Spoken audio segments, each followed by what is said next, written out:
2026 বিশ্বকাপের প্রথম ম্যাচে নিজেদের শক্তির জানান দিল স্বাগতিক মেক্সিকো। মেক্সিকো সিটির ঐতিহাসিক আজতেকা স্টেডিয়ামে 80,000-এরও বেশি দর্শকের সামনে দক্ষিণ আফ্রিকাকে 2-0 গোলে হারিয়ে বিশ্বকাপ অভিযান শুরু করেছে এল3। ম্যাচের শুরু থেকে আক্রমণাত্মক ফুটবল খেলতে থাকে মেক্সিকো। মাত্র 9 মিনিটে জুলিয়ান কুইনোনেস গোল করে 2026 বিশ্বকাপের প্রথম গোলের ইতিহাস গড়ে ফেলেন। সেই গোলেই গর্জে ওঠে পুরো আজতেকা স্টেডিয়াম। এরপর দক্ষিণ আফ্রিকা ম্যাচে ফেরার চেষ্টা করলেও মেক্সিকোর নিয়ন্ত্রিত ফুটবলের সামনে বারবার থেমে যায় তারা।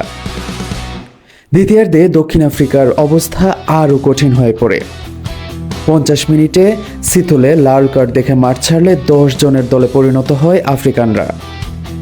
এই সুযোগ কাজে লাগিয়ে 67 মিনিটে রাউল হিমেনেজ দুর্দান্ত ফিনিশিংয়ে ব্যবধান 2-0 করেন। বিশ্বকাপে এটি ছিল হিমেনেজের প্রথম গোল, যা মেক্সিকোকে আরও আত্মবিশ্বাসী করে তোলে। এরপর ম্যাচ রীতিমতো উত্তপ্ত হয়ে ওঠে।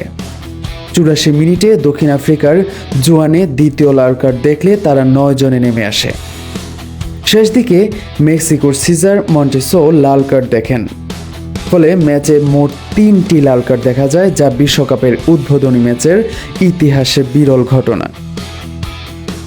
ম্যাচের পরিসংখ্যান বলছে মেক্সিকোর একচেটিয়া আধিপত্য। বল দখল মেক্সিকো ছিল 61%, সেখানে দক্ষিণ আফ্রিকা ছিল 39%। লক্ষ্যে শট ছিল মেক্সিকোর 5টি, দক্ষিণ আফ্রিকার মাত্র 3টি। পরিসংখ্যানই বলে দিচ্ছে ম্যাচে কতটা আধিপত্য ছিল মেক্সিকোর। বল দখল, আক্রমণ, পাসিং সব বিভাগেই এগিয়ে ছিল স্বাগতিকরা। দক্ষিণ আফ্রিকার প্রথম লাল কার্ডই ম্যাচের মোড় ঘুরিয়ে দেয়। 10 জনের দলে পরিণত হওয়ার পর তারা আর সংগঠিত ফুটবল খেলতে পারেনি। আর সেই সুযোগে দ্বিতীয় গোল করে জয় নিশ্চিত করে মেক্সিকো। বিশ্বকাপ শুরুর আগে অনেকেই মেক্সিকো নিয়ে সন্দেহ ছিল, কিন্তু প্রথম ম্যাচে তারা দেখিয়ে দিল নিজেদের মাটিতে তারা কতটা ভয়ঙ্কর হতে পারে।